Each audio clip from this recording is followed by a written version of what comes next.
ये हमारा मन ही हमको परास्त करता है। एक बार नहीं, लाखों बार इसको देखा है। जहां भक्ति का आनंद उल्लसित हुआ, ताए निकल पड़ा, क्योंकि देख रहा है असावधान है, इस समय ये आनंदित है, असावधान है, और वो कहीं प्रियता या भय दिखाकर फंसा देता है। अब वो जो आनंद था वो गुप्त हो जाता है। जो एक उल्लास बड़ा था, फिर वो निराशा, फिर हताश। अच्छा उपासक है तो उसको लगने लगता है क्या करूं, जीवन नष्ट कर दूं, ऐसा लगने लगता है, क्योंकि वो लक्ष्य की तरफ बढ़ना चाहता है और मन उसको फुसला करके ऐसे गिरा देता है कि वो निराश होकर देखता है अब क्या करूं, अब कहां जाऊं। पहली बात, निराश नहीं होना है। जिस समय आपकी भक्ति का आनंद उल्लास से युक्त हो, उस समय आपको उदासीन होने की जरूरत है, प्रसन्न होने की नहीं जरूरत है। ये आंतरिक बात कह रहा हूं, सावधानी की। उस समय बिल्कुल निरीक्षण मन के ऊपर ही होनी चाहिए, पूरी दृष्टि, क्योंकि उसी आनंद उल्लास में भागेगा, निकलेगा विषय सेवन के लिए, क्योंकि आपको गिराना है, उसका काम है गिराना। बाहर कोई गिरा नहीं सकता, अंदर से अपना बड़ा भारी शत्रु मन है, यही गिरा रहा है। उदासीनता जिस साधक के जीवन में नहीं, वो आगे नहीं बढ़ पाता है। उल्लसित नहीं होना, अंदर उल्लास, तो पूरी की पूरी एकाग्र दृष्टि मन पर। कहीं हमारा मन उल्लास में के छिद्र से भागकर कहीं फंसाने तो नहीं जा रहा है। हमने देखा है इसको दो तरह से फंसाता है, एक प्रियता और एक भय। भय मान सम्मान, यश कीर्ति, लोक लज्जा, इसका, और प्रियता हमें बहुत प्यार करता है। दो स्थिति में मन भागता है और साधक को गिरा देता है। तो साधक का निश्चय होना चाहिए कि अब या तो प्रियाजू की मुस्कान, नहीं तो प्राणों का समर्पण। अब सौदेबाजी मन से नहीं होगी। अब हम जलने के लिए तैयार हैं। अब हम सौदेबाजी नहीं करेंगे कि है मन प्रसन्न हो जाए तो भजन में सहयोग करेगा। ये नीच कभी नहीं करेगा सहयोग, इसको तो जलना ही होगा। बिना जलाए आगे नहीं बढ़ सकते। महापुरुषों ने कहा है कि यदि आप अपना जीवन प्रभु के चरणों में न्यौछावर करने के लिए तैयारी कर ली है, जैसा श्रीपाद कह रहे, ये न्यौछावर है, या तो प्राण समर्पित, कष्टपूर्वक हम शरीर, या फिर आप मुस्कुराओ। बीच में हम स्वीकार नहीं करेंगे इस मन की मनमानी आचरण। बहुत निकृष्ट है, बहुत रुलाया है, बहुत परास्त करता है। पूरा जीवन हो गया है इसको लगाते ही लगाते, तो इसको पढ़ पाए हैं कि हाँ ये है क्या चीज। बहुत नीच प्रवृत्ति है इसकी। एक क्षण तो ये वैराग्य की स्थिति में, एक क्षण में आपको लगेगा भगवत प्राप्ति की स्थिति, और एक क्षण में इतनी गंदी स्थिति पैदा कर देगा कि लगेगा अभी तक जीवन में कुछ हाथ ही नहीं आया। साधक की धज्जियां उड़ाता रहता है मन। और गुरु कृपा पात्र जो चाल इसकी समझ गया, हर चाल पे वही लगाम खींच दी, बच गया। नहीं, बहुत नीच प्रवृत्ति का है ये। अगर इसको समझ पाओगे तो आगे बढ़ पाओगे, नहीं तो निराशा पैदा करके भगवान से विमुख कर देता है। लाखों चलने वालों में कितनों को गिरा दिया, आगे बढ़ने लायक नहीं रखा। इसी मन का खेल है। तुम अपना जीवन प्रभु के चरणों में न्यौछावर कर दिए। अब उनकी कृपा की बाट जोहते हुए मस्त रहो। और ये मस्ती मन के निरीक्षण से युक्त बनी रहनी चाहिए। मन को ढील दिया ना जहां कि आज तो बहुत बढ़िया भजन हुआ, आज बहुत आनंद, वहीं निकल के फंसा देगा। यह अनुभव की बात है। आनंद की उमगन में इसके निकलने के चांस होते हैं। वो उसी, जब साधक आनंद उमगन में होता है तब वो निकल कर किसी विषय में उसे बांध देता और उस आनंद को खा गया। जो आनंद उल्लास था, अब वो पश्चाताप की आग जल रही है। अब फिर उसको लगता है इतने दिन मेहनत करने के बाद तो इतना हम चढ़ पाए थे, फिर मुझे गिरा दिया। फिर वो निराश होने लगता है।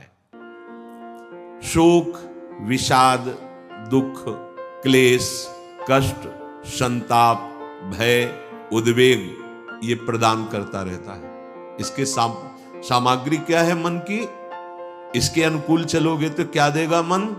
कह रहे हैं शोक पक्का, पर पकड़ में तो है नहीं, ये बहुत खिलाड़ी है, खेल करके और ऐसे तदात्म में बैठा है, तदात्म में कि पीटोगे किसको, तदात्म, तुम्हें तदात्म कर लिया है, अब उसको दंड कहां से दोगे? दंड तो तब दे जब दृष्टा बने ना, वो तो तदात्म कर लिया है।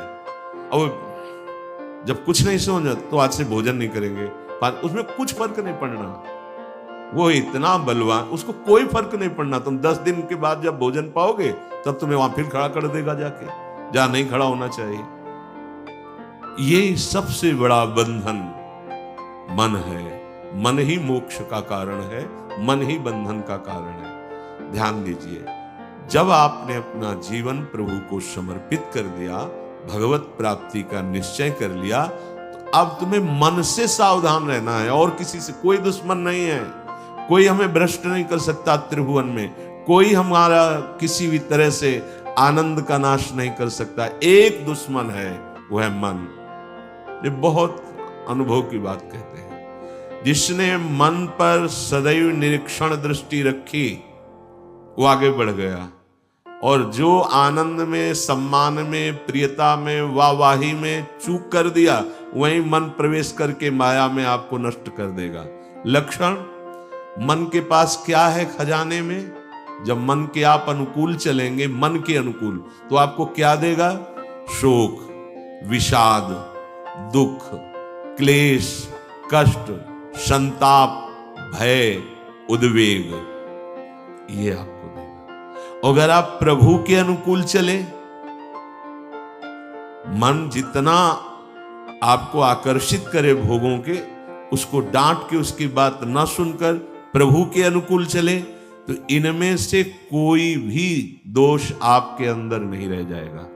ना आपके अंदर शोक होगा, ना विषाद होगा, ना दुख होगा, ना क्लेश, ना कष्ट, न संताप, न भय, न उद्वेग, कुछ नहीं रहेगा।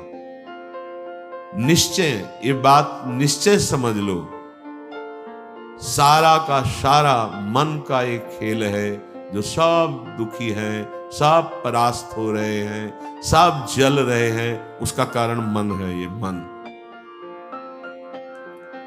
प्रत्येक श्वास यदि अपने प्रभु के सुमिरन में अर्पण कर दी जाए और मन की बात ना मानी जाए, तो प्रसन्नता बढ़ने लगे। स्वाभाविक 2 बातें कह रहे हैं। पहली बात तो हर श्वास में नाम जप चले। दूसरी बात, मन की बात नहीं माननी है। इससे लड़ना पड़ेगा। बिना लड़े कोई परमार्थ का योद्धा विजय श्री प्राप्त नहीं कर पाता, और ये बहुत रुलाता है, बहुत दुख देता है।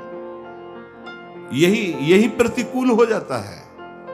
पहले फुसलाएगा आपको, तन्मय करेगा, इसे छू लेते हैं, इसे देख लेते हैं, इसे भोग लेते हैं, बड़ा सुख मिलेगा। और आपने यदि उसके अनुकूल कर लिया तो वही फिर शोक, विषाद, दुख, क्लेश, अशांति ये फेंकेगा। अब तन्मयता में वो तुम्हारे बैठ गया है, तुम उसको अपने तन्मयता में ले लिए, तो अब बाहरी दृष्टि रहती है, चलो फिर आज से अन्न नहीं खाते, आज से मौन हो। कुछ फर्क इस पर नहीं पड़ेगा तुम्हारे मौन से, तुम्हारे अन्न त्याग से। इस पर एक बात केवल, इसकी बात माननी नहीं है, बस। हम ये सब करके देखे हैं, कई वर्ष अन्न जुबान में नहीं, आलू गुड़ जो मिला गांव, कुछ फर्क इस पे नहीं पड़ता। ये सब करके देखा है। बस चतुर सावधान वही जो हर श्वास नाम जप करके इसके खिलाफ रहता है। अब देख लो, इसकी खिलाफत करना कितना कठिन बात है। मनोवेग है ये। इस वेग को जो सह गया उसको महात्मा टूट गया, वही दुरात्मा बना देता है। बहुत निंदनीय आचरणों से युक्त है मन। आप देख लो, अगर इसको सुधारना चाहते तो इसके खिलाफ कमर कसनी पड़ेगी आपको। जबरदस्ती इसको भजन में लगाना पड़ेगा और इसकी बात नहीं माननी होगी। नाम में बड़ी सामर्थ्य है।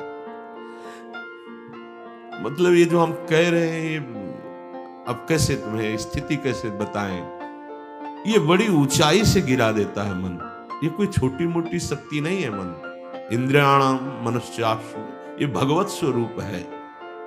ऐसा खेल रचा गया है माया का, ऐसा रचना रची गई कि अगर इसका सपोर्ट ना करो तो जीना मुश्किल है। ध्यान देकर देखो, सारा खेल तो इसी के अंतर्गत, और सपोर्ट करो तो जीना मुश्किल है। अब निकलो इस खेल से, निकलो तो परम पद मिल जाएगा। बस जिसने नाम जपा, हरिराम व्यास जी एक पद में कहते हैं, नियंता पतितन को हरि नाम। यही हमारे अंदर कमी हो रही है, इसीलिए हम हार रहे हैं मन से। हम इन सब बाहरी बातों को कोई महत्व नहीं देते। एक है, केवल एक, वही अनेक रूप रखकर तुम्हारे सामने आ रहा है, छुपा छुपी का खेल खेल रहा है। ये अगर मान सम्मान प्रतिष्ठा है, नाटक है माया का, कुछ इससे नहीं होने वाला। कोई इससे आत्म शांति नहीं प्राप्त होती, इससे आत्मानंद की अनुभूति नहीं होती। ये उपलब्धि ना मान ली जाए हाँ कि बहुत ऐसा, ये सब स्वप्न है, स्वप्न है। वो एक जादूगर विविध रूपों में आके कह रहा है, पहचान, अगर मेरे मार्ग का पथिक है तो पहचान, मैं तेरे सामने हूं। तो पहचानना तो भूल जाते हैं। अरे बहुत बड़ा सूक्ष्म खेल है, जीत गए तो ब्रह्मा भी नमस्कार करेंगे, ये ऐसा खेल है। भगवत नाम में इतनी सामर्थ्य। हरिराम व्यास जी, नियंता पतितन को हरि नाम, उचरत ही मुह कुचरत कलिको, खोज न राखत श्याम, नियंता पतितन को हरि नाम। यदि श्वास श्वास, दो बातें भी पीछे, बहुत ध्यान से सुनना। मन की बात नहीं माननी, इतनी सामर्थ्य आपको कहां से मिलेगी? बोले श्वास श्वास नाम जप करना होगा, इसी से विजय होगी। मन की बात नहीं माननी, वो हर समय विषय पेश करता रहता है। जैसे आप किसी होटल में बैठे हो तो पर्चा दे देते ना, आप बोलिए इसमें से क्या चाहिए, ऐसे हर समय पेश करता रहता है। पूरे त्रिभुवन में इसी का शासन चलता है, मन का। क्या चाहिए? आपने अगर किसी में भी दस्तखत कर दी और शास्त्र विरुद्ध आचरण है तो गिरा देगा आपको। बहुत होश में, बहुत होश में। वो होश तब माना जाएगा जब हर श्वास आपका नाम चल रहा है। जीव ही नाम आपकी जिह्वा में हर श्वास चलेगा तो मुंह कुचरत कली को, ये जो कली अभद्र वर्णत सहस, ये कामादिक दोष, इन सबके मुंह को कुचरता है हरि नाम। इसीलिए और साधनों में प्रीति हो जाएगी, नाम जपने में नहीं होगी। और नाम जपने में हो गई तो आप जीत जाएंगे, जीत जाएंगे। हरस्य हरि नाम जपत जय। नाम आनंद प्रदान करते हुए आपको बचाता रहेगा, मन की चाल दिखाता रहेगा, उससे कैसे बचना ये युक्ति बताता रहेगा। खोज न राखत श्याम, फिर श्याम सुंदर की खोज नहीं करनी पड़ेगी। नाम चल रहा है ना, यही अब तुम धोखे में नहीं डाल सकते। किसी सूझ वाली आंख ने पहचान की, कण कण में झांकी भगवान की, मेरा प्रीतम सब रूपों में है। ये नाम आपको अनुभव कराएगा। नाम जप नहीं है तो कुछ नहीं होने वाला। बातें बनाने से माया का पर्दा नहीं हट जाएगा। बहुत विचित्र है, बहुत विचित्र। अच्छे अच्छे त्राहिमाम बोल देते हैं इस मन के आगे। हिमालय को उठा लेना सहज है, लेकिन मन को अधीन करना सहज नहीं है। नाम भगवान में इतनी सामर्थ्य है, वो तुम्हें सामर्थ्य देंगे कि तुम मन को अधीन कर सकते हो। कर तुम अकर तुम अन्यथा कर तुम,